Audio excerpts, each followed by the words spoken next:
2026-yil 10-mart tungi vaqt soat 22:30lar atrofida Qashqadaryo viloyati hududi Kitob tumanidan o'tgan M39 yo'lining 1135-1146 kilometrlar Taxtaqoracha dovonida havoning keskin sovib ketishi munosabati bilan bugun qor yog'di.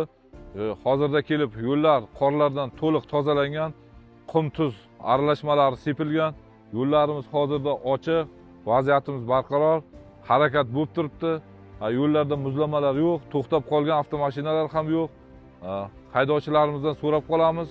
Yo'llarda harakatlanayotgan vaqtda yo'l harakati qoidalariga amal qilgan holda hamda zarurat bo'lmaganda Taxtaqoracha davomida harakatlanmasliklarini. Hozirda maxsus texnikalarimiz hammasi ishchi holatda, navbatchiliklarimiz tashkil qilingan. Qum tuz aralashmalarimiz, zaxiramiz yetarli. Axborot beruvchi Qashqadaryo viloyati yo'l harakati xavfsizlik boshqarmasi yo'l nazorat bo'limi